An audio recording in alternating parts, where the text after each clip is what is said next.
Let me catch my breath.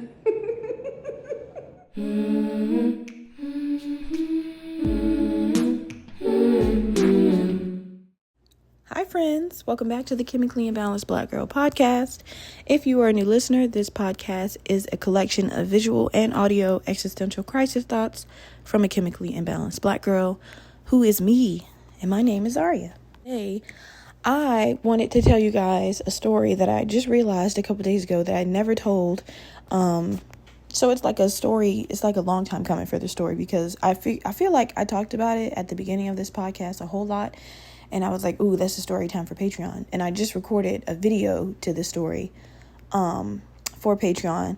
And I was just like, not everybody got money like that, girl. But a lot of people want to hear the story. So I'm going to tell it on the actual podcast too. So the story I want to tell you guys is the story about the time that I got admitted into the psych ward. And I know you guys are like, girl, it's a fucking weekend. Like, don't nobody want to hear this sad ass story. But it's kind of sad and funny at the same time. And I got like a lot of trauma out of it, but also a lot of like humor. So to chop up how I got there, long story short, I was having a really, really, really bad day. And I was just throwing shit. I was breaking shit in my apartment. I was like cutting myself. I was trying to choke myself out. I was throwing up. I was doing everything. I was trying to get the fuck up out of here. I was having a really, really bad day. Like everything wrong that could happen in this day happened. And so one of my neighbors heard me, obviously because I live in an apartment and, you know, we share walls. My neighbor called the police and I don't know what she said to the police, but like when the police knocked on my door, like, hey, the police got there. They were like, they came with an ambulance, like, and I tried to like fake and be like, no, I'm okay, I'm fine. Like, yes, officers, everything's great. I tried to like code switch my way out of that shit, but I was like, I had throw up on my mouth and neck. I had blood dripping down my arms. You know, I was visibly crying, eyes swollen and shit. You know, I looked like I was having a bad time, a bad day. So I'm trying to like, no, I'm fine. And they're like, no, you're coming with us. I didn't even know where I was going. They were like, no, we can't leave you here. And I was like, but I don't want to go. I'm fine. I don't want to go with you. And they were like, no, you're coming, bitch. And I was like, oh, okay. I'm thinking they're going to take me to the hospital, stitch me up. You know, I'm thinking they're like, you need to go to the hospital. And the cuts weren't even that deep on my arm. So I'm just like, I'm not dying yet, bitch. Like, what do you do? I don't need to go nowhere. Like, I'm fine. But they were like, no. You're coming with us. So I go down there. And I get in the back of the ambulance and she's like, let me see your wrist. So she sees my wrist and stuff like that. And the cuts aren't that deep. So she cleans it off, bandages it up. And now we're off to the hospital. So I'm asking the lady in the back and I'm like, do I have to? Because this was not that long ago. I'm very, very aware of the charges that people get when you ride an ambulance. So I'm asking her, I'm like, so do y'all expect me to pay for this ambulance ride? Because I did not want to come in this bitch.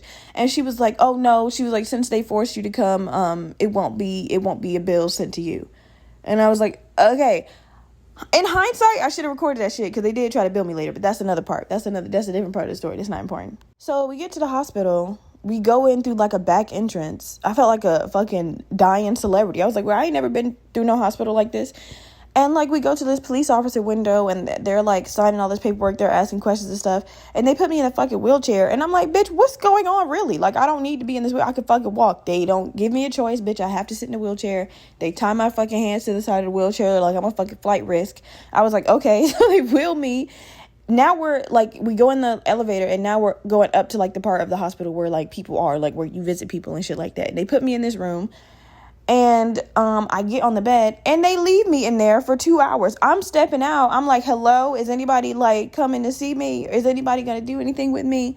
Y'all took me from my house like I had to come here. Like y'all had a bitch on, you know, A-list, you know, procedures. Like I was top-notch celebrity in this bitch. Where the fuck everybody at now? I was so irritated. 2 hours is a long time. I fell asleep and everything. Somebody had to come wake me up with graham crackers and shit. This nice old lady comes in the room. She wakes me up because obviously I fell asleep. And she has like graham crackers, apple juice. No, she had graham crackers, applesauce, and orange juice.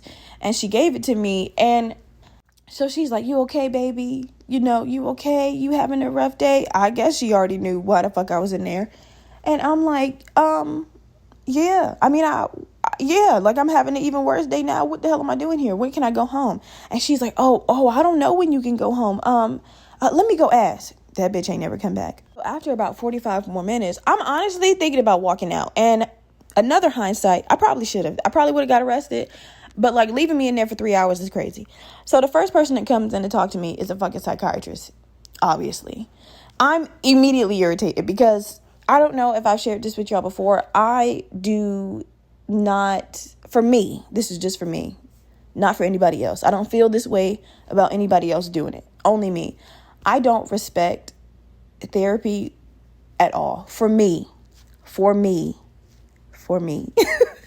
You know, I just don't. So when the psychiatrist came in there to talk to me, I was immediately just annoyed because, and I'm always very verbal with my therapist and my psychiatrist, because if we're going to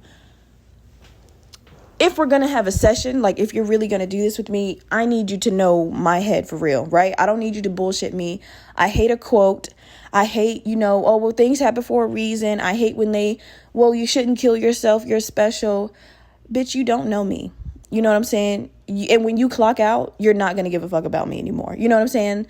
So let's talk for real. Like, let's get to the real nitty gritty. I don't need to hear that fake positive shit that you really don't give a fuck about. Once you stop getting paid, all that fake shit go out the window and you put your keys in your car and you go to fuck home and you live your life. You not thinking about Zaria. And Zaria for damn sure not thinking about you. So let's cut that shit out right now. And that's what I do every single time. That's why therapy never work. That's what I'm telling a psychiatrist. I'm like, and then she was like, okay, well, this is when she starts telling me that I'm going to stay. And I'm like, oh, I don't want to stay. Like, I really don't want to stay. Like, I'm good. And she was like, well, you're considered, she didn't say flight risk, but it was something similar to that. So we can't let you go home legally. And I'm like, well, how long am I going to stay in this bitch, right? I'm thinking I'm going to do like a hot 24 hours and I'm going to get out in the morning. And she's like, I don't know. And I was like, for a bitch who came in here to talk to me with a notepad and a bunch of paper on it, you sure don't know a whole lot of shit. I am not sugarcoating. I'm talking to this lady exactly how I'm talking to y'all, cussing. I'm doing everything because I'm irritated. You know what I'm saying? Like, I'm very irritated. She leaves. And then maybe 10 minutes after that, an actual therapist comes in, right? I like this lady a little more because she talked to me like I was grown, and she talked to me like not like I wasn't like a 3-year-old patient. You know what I'm saying? She came in here in the room and she was like, girl, why you in here? And I was like, honestly, I don't really even know yet. And she was like, so you don't know how you got those cuts on your arm? You don't know how, you got those pills in your system? You just in here for no reason? And I was like, yeah, this is the bitch y'all should have sent me first. I was like, this is who the fuck y'all should have sent me here first. I like this woman. So I was like, well, I was having a bad day. I tried to kill myself. It's not the first time. Yada, yada, yada. I'm so used to this shit. Like, I could talk about it like drawing a picture. It's just not that deep to me. So she was like, now, why would you want to go and do that? I was like, girl, if you don't know, then I can't explain it to you. I really don't. Like, I don't have time to explain depression and suicidal thoughts. I don't have time to explain it to a motherfucker who should know. You know what I'm saying? Even if you don't have the thoughts, you being a therapist, you should understand that shit to where you don't have to ask me that question. And that's what I said. And she was like, well, I get that. But, you don't ever think about the impact you would leave on people who care about you after you, do that. And I was like, to be honest with you, ma'am, if I have a knife to my neck and I'm thinking about slitting my throat, I promise you the last thing I'm worried about is the impact after I'm gone. And that's just real. That's just real shit. You know what I'm saying? I think a lot of people think that if you mention how sad your mom's going to be or how sad your family's going to be or what are they going to do without you to a person who literally wants to die, I think a lot of people think that that's going to be a wake-up call. And for some it is. For some people it's just like, okay, maybe I am overreacting. I don't want to see my mom hurt like that. She don't deserve that. But to somebody who's like really, really, really, really, really ready to go, I don't give a fuck who gonna cry after I go. You know what I'm saying? And that's just how deep it was for me. Don't really give a fuck. I'm probably not even gonna see her cry. So it's just like, I'm just too far gone to where thinking about anybody else being hurt doesn't overlap my hurt. You know what I'm trying to say? And I know that sounds so harsh, but the pain and fog in my head and just the absolute disregard I have for everything, the jadedness, the pure depression, just the readiness to go. Like, you cannot scare me with the fact that some people are going to cry when I'm gone. I'm crying every day now. It's just not going to do the same thing for me. And so she was like, well, she was like, I can't do nothing but respect that. I understand. She was like, but I hope even though you think it's bullshit, your life is valuable. You do have something to offer, and it would be a shame if you did kill yourself. That was it. That's all she said. She left. I was like, cool. I appreciate your statement. Then a nurse comes in. I have to get back in the wheelchair. They have to strap my arms back down. Don't know why, because I just calmly talked to 3 different people. But they take me up to the psych ward. I don't think anybody even told me I was going to the psych ward. I think I figured it out for my fucking self, if I'm being honest.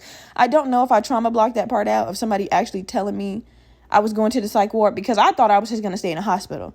And actually, I'm right, because I was like, I don't think I need to stay in the hospital for these cuts. These cuts are not that deep. I did not need no stitches. You know what I'm saying? All I needed was a little, I think I needed a suture on one of them. But I was just like, this is not a multiple stay in the hospital cut. Like, what am I doing? So when we went upstairs, I was like, bitch, are they taking me? Are they about to do me in for real? I was like, oh my God. This is the part of the story where it kind of stops being funny. And I'm going to laugh while I tell it. But at the time, it wasn't funny at all. So we get up there and I get like, I had to take off all my clothes, all my jewelry. And this, honestly, that part was that was the first trigger moment to me, because I have a lot of jewelry that I never take off. When I'm in the shower, I never take it off. So just to take some of those pieces of jewelry off, I was just like, this already feel uncomfortable. So take all my jewelry off. They're checking my body and stuff to see if I don't have any weapons. And at this time, I had a huge afro. So they're going through it, making sure I don't have any like blades or anything in my hair. And y'all, they cut my fucking hair off, bro. Because they were like, we don't want you to pull on it. We don't want you to try to choke yourself. We don't want you to rip your hair out. And I was like, so cutting my shit off is the only answer? Y'all, I started bawling, crying in there. I was screaming. You would have thought they were fucking ripping my skin off. I was like, no fucking way. And it was all white people, bro. The entire time I was in this hospital, I was in this psych ward, it was only white people. And I was so scared and I was so traumatized. Actually awful. And they're cutting my shit with clippers. My afro was long, it was big, it was huge, it was real puffy. You gotta take scissors to this shit first. Y'all not caring about my curls, my naps. She's just running this shit down the back of my head. Like I got 1C or something. Well, like my texture is like theirs. And shit. I'm like, hey, this shit is coarse. Like, you gotta be careful. Like, you ripping my shit. It was actually so traumatizing. And I remember snot bubble crying. I remember just being like, I don't even want to look in the mirror when y'all done. Just send me to where the fuck I'm finna be, and then that's it. I couldn't have my phone. I couldn't make any phone call, which was so crazy because I used to have a friend a couple years ago who used to always talk about being in a psych ward, and she was like, she would just watch movies all day on her phone. And I don't know what psych ward y'all go to where y'all can keep electronics, but those bitches sound fun as fuck. I couldn't have a fuck thing. Couldn't even watch TV, bitch. It was awful. It was awful. So the first night I'm in there, all I'm doing is crying. I'm crying. I'm kicking my feet. I'm just doing everything. I'm just like, how is this my life? And what the fuck? Like, that's all I'm thinking. I'm like, I don't have any hair anymore. Like, I'm a stupid, ugly, weird, in the psych ward bald bitch. Like, that's just my life. Like, I was losing my mind. Obviously, I cried myself to sleep. And like in the middle of the night, the doctor comes in. This is the first time I ever see the damn doctor. And he's black. I do remember he's black. Everybody black, I remember, because I was so shocked by how many non-black or colored people there were in this goddamn psych ward. I was just like, hello. Oh my God. Comes in, big ass African man, right? So he comes in, he was just as arrogant. He was an asshole. He was arrogant as fuck. He comes in, he's like, are you on any medication right now? I'm like, no. He was like, well, we're going to put you on some medication. We're going to put you on 250 milligrams of trazodone. We're going to put you on, it was 100 milligrams of this one medication that started with a Z. I can't remember what the name of it is. It's a depression medication. If you ever had depression, then bitch, you know exactly what I'm talking about. It's the number one medication, start with a Z.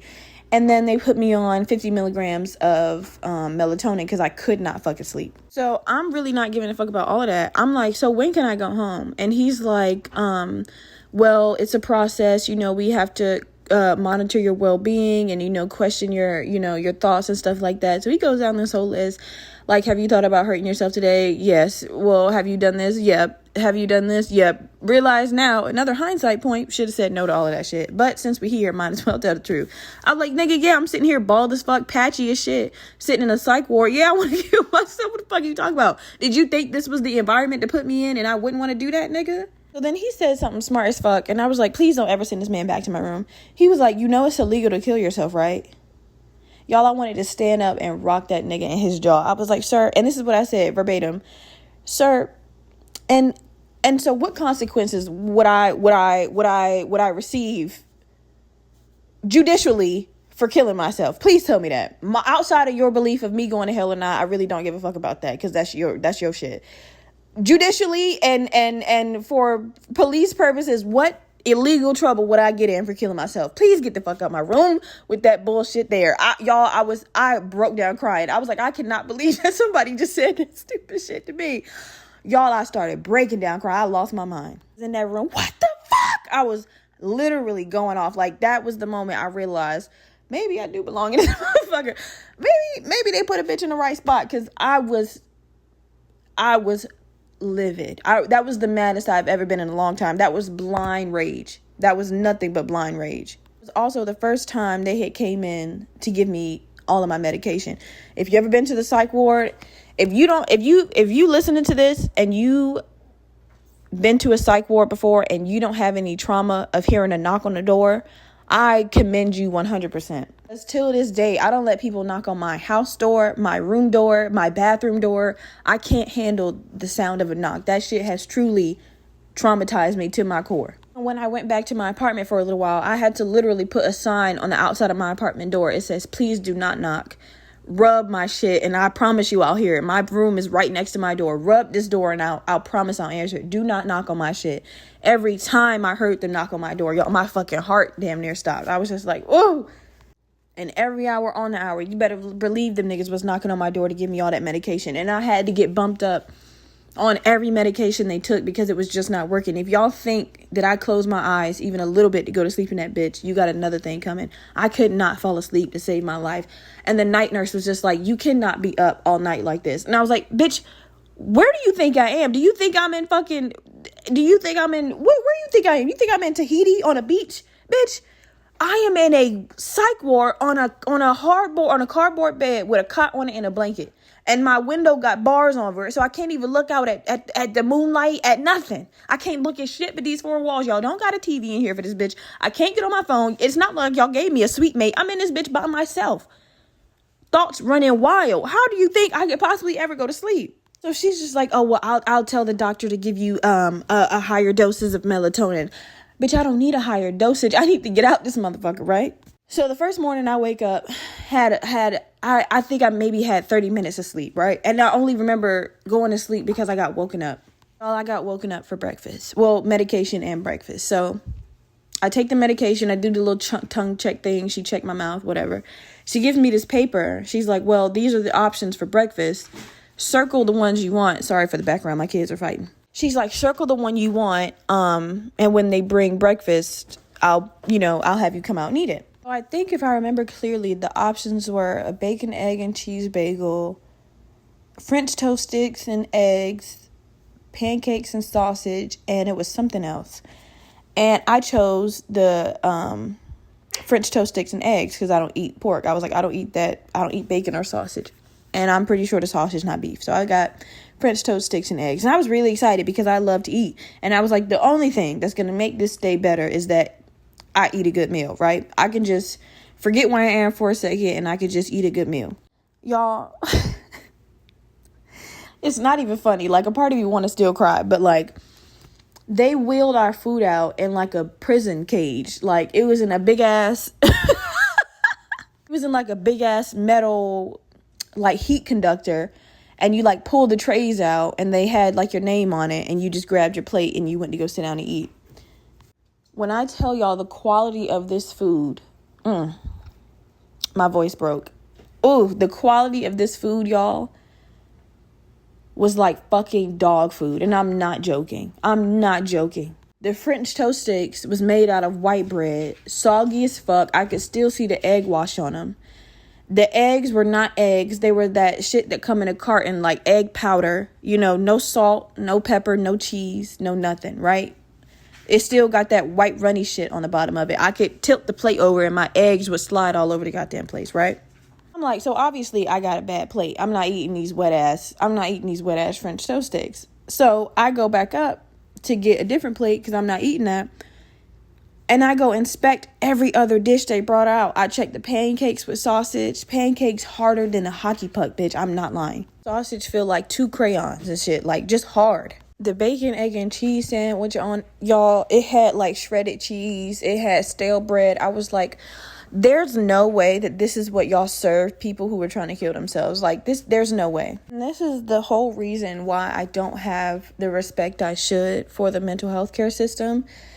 Is the whole time I was in there, I was like, I have never wanted to kill myself more. I have never wanted to die more than I was in here. The entire time I was in there, I was like, this cannot be the place that you guys send people who are having a bad life and who want to die. This cannot be the place that you send people and be like, why aren't you feeling better yet? You know, why you're valuable, you're loved, we care about you. Why would you ever want to kill yourself? We're feeding you dog food. We just shaved your fucking head off. We got you sleeping on a hard ass bed with a thin ass blanket. You can't look out the window. You can't imagine shit. You can't read a book. You can't do this. Why would you ever want to die? Isn't life great? Get the fuck out of my face. Y'all, I sat right there at that lunch table and I cried my ass off. All I did was cry, by the way. Like, there's going to be no, like, turning point moment. There's no moment of solitude. This was all chaos and all torture. Only thing I could do in this bitch that kind of eased my mind was work out. And that was it. I go back to my room, hungry as fuck, sad as shit, mad as hell. You know what I'm saying? And I'm just like, I have to get out of here. So I see the psychiatrist again. She comes in. I remember her name because I didn't name my cat after her, but a few months ago I realized that I kind of did. But her name was Dr. Cloud, and my cat's name is Cloud. She comes back in, you know, she's like, how are you feeling? And I'm like, oh, sorry, not the psychiatrist, the therapist.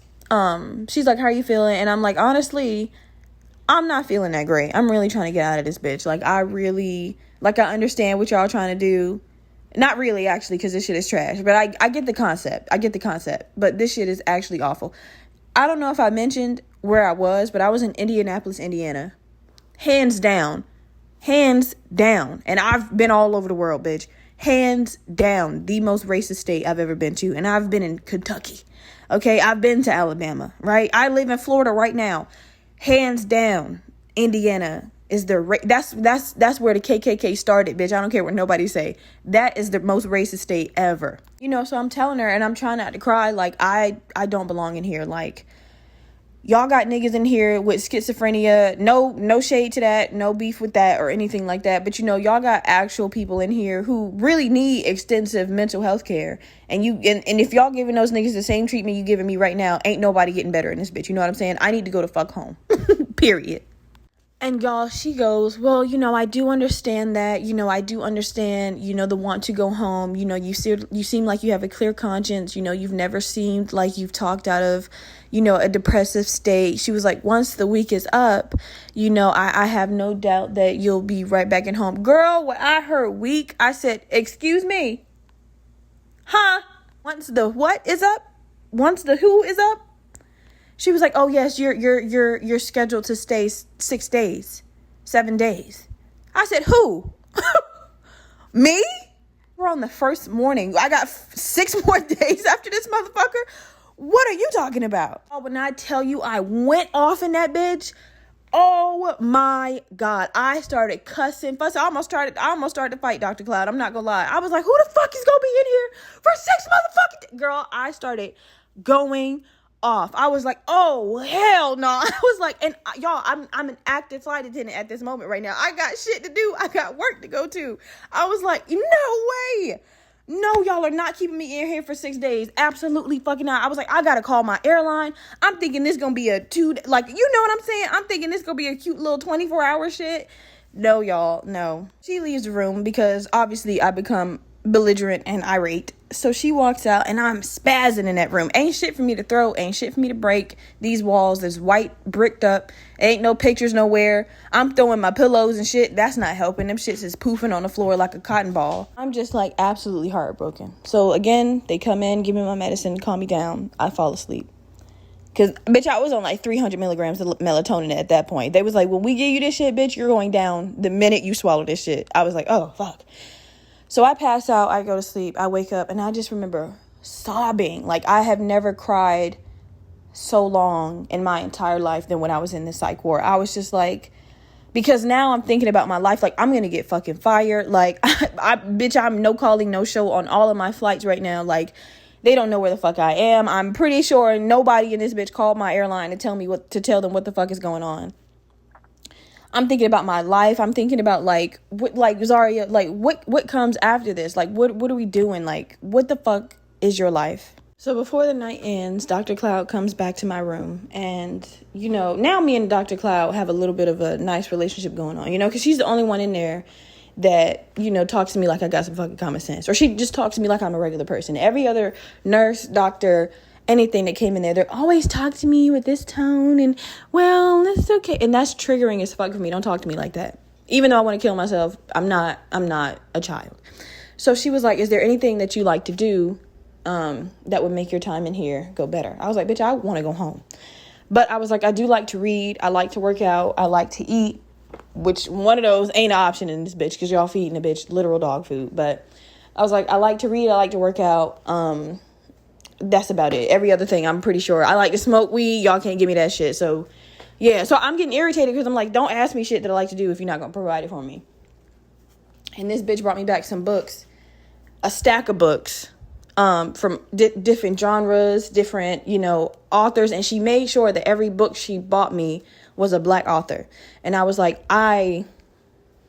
you somebody special. I don't know why they got you in here, bitch, but you somebody special, okay? You need to go somewhere else because you don't need to be in Indianapolis. And so obviously I started crying again because that was the first time I felt seen and heard since I had been in this bitch. You know what I'm saying? Everybody drugging me up. Everybody telling me shit that I don't want to hear. You know what I'm saying? This is the first person to actually listen to what I wanted and got it for me. So, I start reading the books, and I still have some of them now. But, immediately when I start reading, I just feel so much better because I forget where I am. I start getting lost in the stories and the characters and stuff like that. And it really, really, really helped me. So on my last 3 days, I think all I did was read. I didn't even eat no more because I was just like, I'm over this shit. And back to my memory, she bought me those books because eventually I was going to end up staying longer because they had these like group building things where everybody would come out their room and sit with a psychiatrist and we'd like paint or like do some stupid shit or like draw. And I was like, I'm not doing that. I'm staying in my fucking room. But if you didn't participate in the activities, they would make you stay there longer. And I guess Dr. Cloud heard that I wasn't participating. So she was like, bitch, I need you to get out this room and do something. So she was like, let's read, bitch. And I couldn't read in my room because they thought I was going to eat the fucking pages and choke myself or something. So I had to go out to read. And that's how I got my marks up to be able to leave when the week was up because I actually was contributing to something and not staying in my room. So shout out to Dr. Cloud because I didn't know that, and a bitch was going to be in there for another 7 days, and I was going to blow the building up with me in it for sure. It was definitely going to be another MS for sure. So on the last night that I was there, no, I'm lying. This is the second to last night. The night nurses were like, if anybody wants to come out and watch TV, you can watch TV. Just watch it with the sound off. And I was like, you know what, bitch? That sounds like a plan. I haven't seen a lick of TV since I've been in this bitch. Let's do it. I didn't even know y'all had the TV in this motherfucker. Turns out it was behind one of those closed door walls. I was like, okay, well, that's clever as fuck. Turn on the TV. The movie that just so happened to be on is Blade. I'm watching Blade. It's a old white lady beside me. She cracked the fuck out. I don't know what's going on with her. Really, I don't. She was just talking to herself. And I was like, okay, ma'am, as long as you don't bring that shit over here, you can sit beside me. Across from me is a dude who also shared my wall with me. So where my head laid, his head laid on the other side of the room. And that nigga was weird as fuck. I don't know what his problem was, but the shit I heard from him was very, very disturbing. It's another reason why I couldn't sleep. But he was sitting across from me and we watching Blade, right? All the night nurses are white, like I said. All of a sudden, y'all. All of a sudden, I hear, that's a fine nigga right there. What? Bitch, the way my head slowly turned to the back of me, to that front desk, and I heard my people. But you know I didn't see my people. I said, what? Turned around and saw the whitest of white I've ever seen in my entire life. And I was just so disgusted. I was like, she didn't say that. It's the, bitch, I'm thinking I'm on perks. I was like, it's the perks. She didn't say that. I was like, you hallucinating, bitch. You on too many drugs at one point. You just hallucinating. I go back to my room. Turns out she's my night nurse. She's the one that comes in there to give me my medication. Right? I'm the only black person in here. I just really need y'all to know that, okay? I'm the only black patient, and I'm the only black motherfucker, period. None of the night nurses are black. None of the staff is black. It's just me, okay? I need y'all to know that, because the state I am and me being who I am is very important to the story, okay? So she comes in the room, and she's my night nurse, and she's like, hey, girl, we already know what type of white woman this is, okay? I don't have to do the stereotypical voice. We already know what she working with, okay? And exactly how you picture her looking is exactly how she looking. Just throw some blue scrubs on that girl. So she comes in the room. She's like, hey, girl, I'm just here to give you your medication and stuff. And I was like, I take the medication. She was like, oh, you got a lot of tattoos. She was like, oh, I think my man got a tattoo like that. Let me see. So she touching all on my arm. I think she's looking at the one that's on my my right upper arm. It's like a heart with flowers growing out of it. And she was like, oh, my man got a tattoo just like that. And I was like, oh, okay. Like, I'm not saying no words to you. So for some reason, this bitch is lingering in my room. For some reason, she done sat down, made herself comfortable and shit. All of a sudden, she start texting on her phone. I'm laying down in the bed, right? I'm looking up at the ceiling, drugged the fuck up. She start texting on her phone. I'm like, all right, maybe this bitch just decided to take her break in my room. Why? I don't know. Am I going to say nothing dumb? I'm not. I'm going to let her rock. I'm about to fall asleep anyway. These drugs kicking in. This girl, look at me, y'all. I still to this day, I can't believe this happened to me. And it happened because I was drugged up. And that's why it made me so mad, because if I wasn't, I just know it wouldn't have happened. So she goes, oh my God, my nigga be getting on my nerves. My eyes pop open. She was like, see, she was like, you got a man? And I was like, and I'm just staring at her, right? She was like, I don't know. She was like, girl, Indiana niggas just don't know how to act. She was like, I don't know. They just, he gonna see me and he gonna talk about I can't do with other bitches, but you be at work all night. I don't know if you got other niggas coming up there bringing you lunch and stuff like that, but I can't be out with other bitches without you bothering me and shit like that. I was like, so now I'm gone from looking up at the ceiling to looking directly at her, and I'm not blinking and I'm not saying nothing because I'm in total shock. So at first, I'm thinking I'm listening to a white girl push her limit on how many times she can say nigga in front of a black person, right? I thought we were at the baseline. I thought we were doing some baseline stereotypical shit, right? I'm thinking, she done found a black person in here. She wanted to test out her nigga word. You know what I'm saying? And I'm just a motherfucker. She decided, because she know I can't get up and do nothing because my leg's weak as shit right now. I'm thinking it's typical. Here's when it started to take a turn. Have you ever met a person who tell you too much about them too soon? Like they just start opening up about their life and you never ask. You don't even know their name. You know what I'm saying? People like that scare me. And this is the type of woman she was. And as she was telling me too much about her, she made sure she threw nigga in, even when nigga wasn't supposed to be in the sentence. Please know I'm going to give you an example. Damn near verbatim. I know I'm going to leave some shit out, but this is what I remember her saying to me.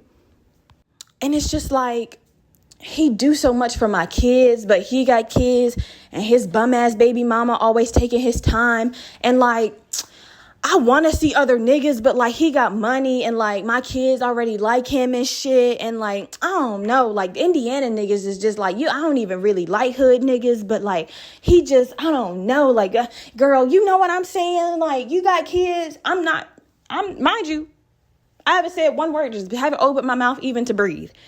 You know what I'm saying? She just letting it loose. And and I just got this job and I'm not trying to lose it. He be saying he gonna come up here and shoot niggas if they come see me and stuff like that. He's so crazy, girl. Y'all, my heart is beating so fast the whole time she's talking because my body is drugged up, but my brain is like, Zaria, stand up and hit the fuck out of this woman. Like, you know what I'm saying? Like, stand up and do something. But I couldn't. So I laid there and I listened. And she threw another M-bomb. She threw like 11 more. I promise you that was the most word I ever heard. That was the most times I ever heard nigga. Ever. Not even from a white person. From a black person. I ain't never heard it so many times. In one conversation, never. That bitch met her quota for 2036 and everything. She used it all up. She used it all up. So once she feel like I've known every little aspect of her life, she finally leave. I just start crying again. I just start crying because I'm just like, I just sat and listened to a conversation that went against everything I stood for and believed in, right? And I couldn't do anything about it because we should have had a conversation about how inappropriate that was. And for her being a nurse, she should have already known. But don't worry, there is a bright side to that, and it's coming at the end. So I wake up in the next morning, and it's officially my last day there. I'm scheduled to leave at like 6 p.m. You better believe I'm excited as fuck to get up out of there. I'm excited to see my jewelry. I'm excited to see my phone. I don't even remember what clothes I had on when I first got up in that bitch. It was probably pajamas because they came and snatched me out my goddamn house. I'm just excited to see all my goddamn belongings, right? I'm ready to go back to my apartment. I'm ready to do everything. I'm ready to call my goddamn job to tell them what the fuck's been going on. So Dr. Cloud comes to see me one last time, and this is my ace now. This is my bitch. You know, we hug each other and stuff, and she's like, "You're gonna be fine. Like you never gave me any problems to think that you wouldn't be fine." She was like, "And even if you're not fine," she was just, "I just don't think that you'll be in any danger." She was like, "You're just too level-headed for me to be worried about you." She was like, "I know you're gonna be fine." She was like, "Just keep being you, and you're all right." She was like, "You can keep the books, you can take them home." She was like, "You can finish reading them, reread them. You can do whatever you want." She was like, "You're going to be okay." That's the type of shit I need. That's the type of reassurance I like. Not no fake shit out of a book where, "Oh, we care about you. You're loved. You know, you're special." I don't need to hear that. Because you're lying. You know what I'm saying? I need to hear, "Bitch, you going to be all right. Niggas get shot every day, B. Buck up. Like, you good." That's what I need. That's what I can handle. That's logical to me. You know what I'm saying? That makes me feel like, oh, well, shit, maybe I can do it. You know what I'm saying? Not no Tweedledum shit. So she brings me my bag of clothes. You know, I start crying again, obviously, because I'm just so happy to leave. I put back on my jeans. I put back on my t-shirt. I put my fucking anklet back on. I put my rings back on.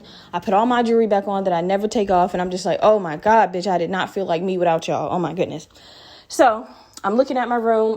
First of all, I steal everything that was in that room that they gave. They gave me like body wash. They gave me, okay, well, I'm home alone. That was scary as fuck. Basically, y'all, all the toiletries they gave me, stuffed those shits in my bag. And I was like, they're definitely coming home with me. Because I don't know if y'all have ever taken a shower in the hospital. The shampoo and the body wash is amazing. That was the only good thing that I could say about them. And I don't even think they provided it for me. I think the janitors did. Anyway, all my shit, pack up all the books. I take one more look at the room. And I was just like, I promise I'm never coming back here. I'm never coming back here. I'm going to make sure I never step foot in another room like this ever again. Because this was the absolute definition of torture. I go to the front desk to check out. I'm able to walk by myself now, apparently. And when I go to the front desk, I see a black lady. And I was like, that's exactly who I wanted to see. So she was like, she's checking me out. She was like, "Do you have anybody to call?" I said, "Yes. I think Dr. Cloud already called them for me. I got an Uber waiting for me downstairs to take me back to my apartment." Let me ask you a question, though. When people leave here, like when they do in the hospital, do y'all have those papers to where you can leave a report on your doctor or nurse or anything like that? And she was like, "Yeah, why?" And I was like, okay. 1, can you get me one of those? 2, can you tell me the name of the nurse that was here last night? She had on blue scrubs, blonde hair, always in a bun, had on an emerald green necklace, and gray K-Swiss shoes. This bitch was looking at me like, what the fuck? I was like, "Can you tell me her name?" She told me her last name. I said, "Can you also give me her first name?" So she gave me the paper to fill out. I write extensively on that bitch, front and back. There's no back. I wrote on that bitch, though. I wrote everything. This bitch said this bitch said that, and if you don't believe me, you can fact check this, because I know this about her. I know her kid's name. I know what school her kids go to. Da-da-da-da. I know she got 2 boys and a girl. Da-da-da-da. Da-da-da-da. She said this. She said that. Da-da-da-da. She fucking sat down on the clock. She sat down in my room. She closed the door behind her. She fucking da-da-da. She didn't check my mouth when I took the pills. I'm laying it out on her. I'm laying it out on that bitch. That bitch getting fired tonight. I don't give a fuck. I even made some shit up. I don't care. You cannot and will not work in the mental health care system with like that. Oh my God, bitch. Absolutely. I was laying it out. Pen was damn near on fire by the time I got done writing. Absolutely not. I never even sat down. I stood right there at that desk because I wanted her to read it as I was writing it. And I wanted her to read it when I was finished writing it. Read what the fuck I went through in here. I passed her the paper. She read it. That's how I know I wasn't over exaggerating. She go, That's all she did. That's all she did after reading it. She said, So I already know. She already knowing I'm knowing. I'm knowing she already knowing. I'm knowing she knowing. Dapped her ass up when I walked out. I don't even really know if she got fired, but I made sure I put some real spooky shit on that paper to where she would at least get suspended or can't work in that hospital no more. That bitch had to go. What you doing? Girl, we not at the park. You know what I'm saying? You are not my dog handler, bitch. You cannot sit down and talk to me like that. That was crazy, y'all. And if I wasn't drugged up, I promise you I would have put her head through the washer and dryer. Anyway, now me, another nurse, and Dr. Cloud are walking down to the main entrance so I can get my Uber and go home and stuff like that. And Dr. Cloud is, she's holding my shoulder and stuff like that. And she's just like, you're going to be all right. Like, I'm so happy you getting out of here. Like, I'm sorry that you went through, because obviously I told her about that fucking nurse.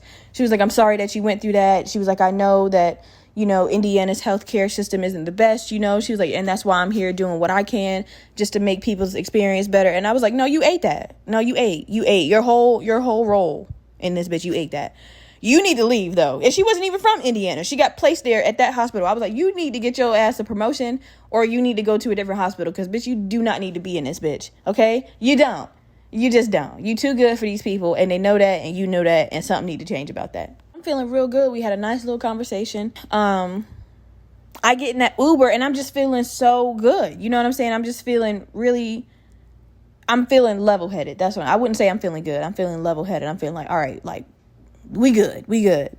Y'all put that key in my door to my apartment, and I just saw like the last 6 days. I just saw the reason I was gone for the last 6 days. I forgot that I never cleaned up anything in my house before they took me away. So as soon as I get back in my shit from a traumatic vacation, once I finally start feeling level-headed, I open the door to my apartment and just see absolute chaos. Like, I see the reason I had this fucked up ass week. You know what I'm saying? So the not new and improved, but the level-headed, calm Zaria just walked into the fucking weak, sad, depressed, suicidal Zaria. And it's just like, oh my God. Y'all, I put on some Stevie Wonder and I just cleaned all that shit up. Cleaned the blood up, cleaned the broken glass up. I broke some of my electronics, cleaned that up, flushed the toilet. It was throw up in there. I just cleaned everything up and I took a nap. And I was like, yeah, we're never going to do that again, because, that was really scary, and now there is a part of my life that I can't take back that prevents me from doing a lot of stuff. And I know I spoke about this before, but a lot of people don't know that once your mental health is on paper bad like that, that prevents you from doing a lot of stuff. Like never being able to join the military. At one point, I did want to contribute to the family lineage of everybody being either in the Navy or the Air Force in my family. And I did want to do that at least for about 4 years, just to do my little part, just to come to find out that I can never do that. You know what I'm saying? Because of my mental health. There's another part of my personal training certificate that I wanted to get so that I can start training in a different department. Can't do it because of my mental health. I can't even take the classes because of my mental health. You know what I'm saying? I wanted to, when I was a flight attendant, or right when I quit being a flight attendant, I was like, well, I could be a private flight attendant. I could be a charter flight attendant. And those are the flight attendants that obviously only do private jet flights, or they only fly for NFL, baseball teams, things like that. You only fly for sports teams. And that's a really high paying job as a flight attendant. That's just the upper echelon flight attendant. You can make 6 figures one flight. Cannot even do that because of my mental health. So because I had one bad day, You know what I'm saying? It has ruined so many opportunities for my life that I wanted for myself in so many different avenues because of my mental health. And a lot of people don't think like that. And that's another reason why I made the video that the crash out isn't worth it. Because once you crash out, one, you don't feel better after. And two, you don't realize how many opportunities are taken away from you depending on how far you take the crash out. You know what I'm saying? And when I discovered all of those things that I can't do now, it really broke my heart because I was just like, I really unintentionally fucked up my life. And it all was just because I was sad. It was just because I was sad and I wanted to die. And now I have a life that is so limited from being sad. You know, that's a hard pill to swallow. It's fine now. I can talk about it now. But I still get choked up a bit because it's just like, this country does not know how to treat somebody who is medically and mentally sad. Like, it's so apparent that it's just no way to get around it. You know what I'm saying? Whether they call it depression, whether they call it psychosis, whatever they call it, there's no help for it. They want to put you on medicine so you can die quiet and slowly, or go the fuck away and never bother us again. But we gonna bill you the whole time because we need that fucking money, you know? So it was a real hard, it wasn't even a real hard pill to swallow. That was a fucking rock. No lube, no chaser that I had to swallow. And it got stuck a few times. It got stuck in my throat a few times. Pause. But it's, I just wanted to tell you guys that story because I don't know. It really put a lot of things and a lot of people into perspective for me. Another reason I wanted to tell that story is because I guess this episode finna be long as shit. I told you guys lately I've been really like emotional and stuff. And when I got out of the psych ward, I was like, I'm never going to let anybody make me feel like that again. I really need to start loving myself, and I really need to start looking at the positive aspects about me and who I am as a person and what makes me cool and what makes me enjoyable and what makes me nice to be around. Because if I can make myself feel that low, I can never let anybody make me feel lower than that. You know what I'm saying? And recently, obviously, I told you guys I've been on this emotional ass roller coaster. Recently, I've been feeling like I've been begging people to either stay in my life, be around me, hang out with me, or just be interested in me. And when you have to beg people to do that, it's just like, what the fuck is going on, you know? Because I'm a person who prefers to be alone, it does something different to me when I'm begging for affection, because these are people who put themselves in my life, right? These are people who wanted to be in my life. So with you, you know, inputting yourself in my life, me having to beg for affection, those two kind of contradict each other, don't they? Because what the fuck are you here for? If I'm begging for, hey, let's do this, let's go out and make plans, let's do this. I'm throwing a party. You want to come? I'm doing this. You want to go out? You want to come over for a little bit? You want to do this? You want to...